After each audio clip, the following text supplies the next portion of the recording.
얘기도 해요. 가장 본질, 핵심, 성경. 성경으로 돌아가라는 게 결국 종교개혁이고, 지금의 우리 한국교회 회복도 결국은 성경 말씀대로 우리가 살아내느냐라는 것밖에 답이 없잖아요. 뭔가 획기적인 게 있는 게 아니라. 우리가 우리 삶 속에서의 종교개혁을 이루어갈 때 한국교회가 새로워지고, 우리 지금의 이 한국에 있어서의 핍박, 이런 부분들도 하나님께서 정리를 해주시지 않을까라는 생각이 듭니다.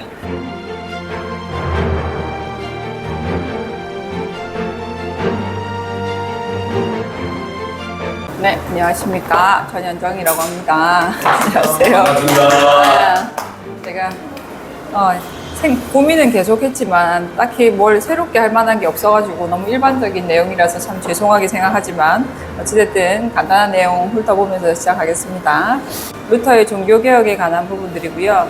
종교개혁이 뭔지에 대해서는 다 아시는 대로 16세기 초, 정확하게 얘기하면 1517년 그 루터가 그 당시에 교회, 지금으로 치면 이제 천주교라고 할 수 있죠. 부교의 부패와 교리의 문제를 해결하고자 95개조 반박문을 부추기면서 시작된 종교개혁 운동입니다. 그래서 그것을 통해서 일어난 변화들, 그리고 그 배경들에 대해서 한번 알아보겠습니다. 종교개혁이 일어나게 된 배경은 중세시대, 그러니까 종교 권력이 우리 일반 세속 권력을 잡고 있던 시대이기 때문에 교회가 너무 큰 권력을 지니게 되어서 많은 부패들이 있었고, 가장 대표적인 게 우리가 잘 아는 면죄부다, 그죠? 그래서 면죄부를 살면 그것을 통해서 죄가 없어지고, 그러니까 조상들이 연옥에 가 있다가 천국으로 갈 수 있고, 이런 허무맹랑한 얘기를 그 당시에 했고, 사람들이 또 그것을 믿었던 거죠.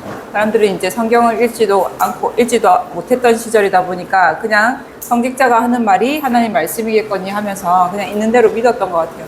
근데 그거에 대해서 루터는 이제 성경을 보면서 이런 것이 옳지 않다라는 것을 자기는 아니까 그런 불만을 대변하는 역할을 하기 시작했고요. 면죄부를 구매를 한 신자들이 있음에도 불구하고 그들도 죄에서 자유롭지 못하는데 도대체 어떻게 천국에 간단 말인가, 이런 이제 반박들을 하면서 이런 종교개혁의 불씨를 던지기 시작했습니다. 루터라는 분 이렇게 생기셨죠. 1483년 독일에서 출생하신 분이고요. 처음엔 법학을 하시다가 하나님의 부르심으로 이제 신학으로 전향을 했다고 합니다. 그리고 우리가 잘 아는 이제 솔라 스크립투라, 그러니까 솔라 피데 오직 믿음, 솔라 그라티아 오직 은혜, 솔라 스크립투라 오직 성경, 요 세 가지를 정말 핵심적인 신학 사상으로 해서 이제 신학을 정립을 하셨고, 뒤에 붙은 두 가지는 칼빈이 추가를 했다라고 하더라고요. 그래서 오직 그리스도, 오직 주의 영광을 위해, 이렇게 오직 시리즈 5개로 정말 이 모든 믿음의 핵심을 다시 회복한 그런 종교개혁 운동을 주도한 사람이 루터였습니다. 루터가 내세운 95개조 반박문의 전반적인 간략한 내용입니다. 그래서 속죄라는 것이 무엇이고, 교황이라는 사람이 이렇게 죄를 속해주는 것처럼 여겨졌는데 그것이 한계가 있다라는 부분들, 그리고 연옥에 있으면 면죄부를 사면 올라간다라고 얘기했던 부분에 대해서 반박하는 내용, 그 다음에 밑에 내려오면 면죄부 판매하는 그런 부분들이 얼마나 허황된지에 대한 부분들이 주요 내용을 이루고 있고요. 그래서 결론은 92조에서 95조에 있는 것처럼 십자가, 오직 우리의 구원은 십자가로 인함이다라는 것. 그래서 십자가 신학에 입각해서 그리스도인이 어떤 신앙생활을 해 나가야 되는지에 대한 얘기를 정리한 것이 이 95개조 반박문이라고 합니다. 이게 원본이 소실되고 복사본만 보관돼 있고 이렇게 들었던 것 같습니다. 그 다음에 루터의 신학적인 기여는 성경을, 그때 당시로 헬라어로 되어 있던 성경을 독일어로 번역하면서 많은 사람들이 볼 수 있게끔, 그래서 성경을 직접 읽을 수 있게 되어서 신앙을 나의 하나님을 만날 수 있는 통로가 열렸다라는 게 가장 큰 변화고요. 그리고 예배를 드릴 때도 각자 자기 나라의 언어들로 드릴 수 있게 되고, 루터의 찬송가를 그때부터 같이 부르게 되었다라는 부분들이 기여한 부분이라고 합니다. 그 다음에 종교개혁이 사회적으로 끼친 것은 정말 종교뿐만이 아니고, 이 종교로 인해서 온 사회 전반이 다 영향을 받았고, 이 루터의 사상이 서로 이렇게 개인의 신앙의 자유를 지켜줄 수 있는 그런 민주주의란 정치 제도의 토대를 다지는 데도 큰 영향을 주었다라고 얘기를 하고요.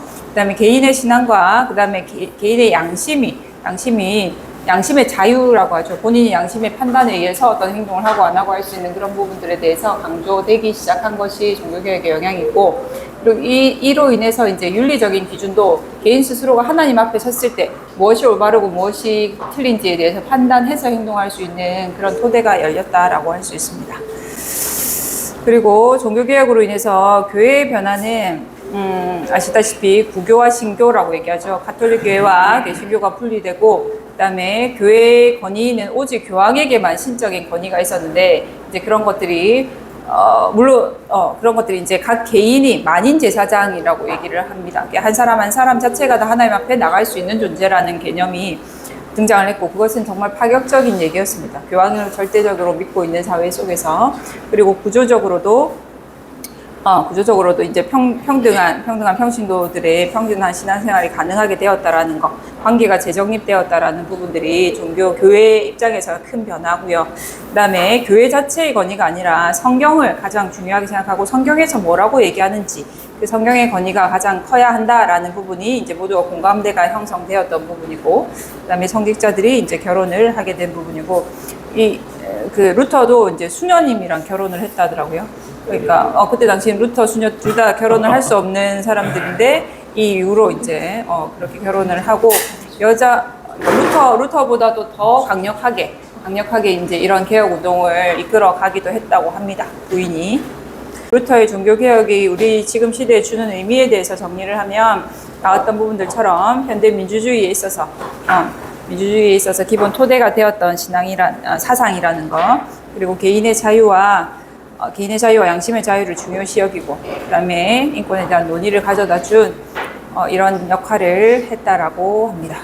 그래서 일단 제가 정리한 건 여기까지인데, 어떤 부분을 이제 목사님들이고 다 아시는 부분인데 어떤 부분을 얘기해야 될지 정말 고민이 됐는데, 솔직히 제가 AI한테도 물어보고 해도 AI도 뾰족하게 새로운 얘기를 해주지 않더라고요. 다 그냥 요 얘기예요. 그냥 어떻게 보면 근데 그게 제일 중요하지 않을까 싶기도 해요. 가장 본질, 핵심, 성경으로 돌아가라는 게 결국 종교개혁이고, 지금의 우리 한국교회의 회복도 결국은 성경 말씀대로 우리가 살아내느냐라는 것밖에 답이 없잖아요. 뭔가 획기적인 게 있는 게 아니라. 우리가 우리 삶 속에서의 종교개혁을 이루어갈 때 한국교회가 새로워지고, 우리 지금의 이 한국에 있어서의 핍박, 이런 부분들도 하나님께서 정리를 해주시지 않을까라는 생각이 듭니다. 저희 발표는 여기까지 하겠습니다. 감사합니다.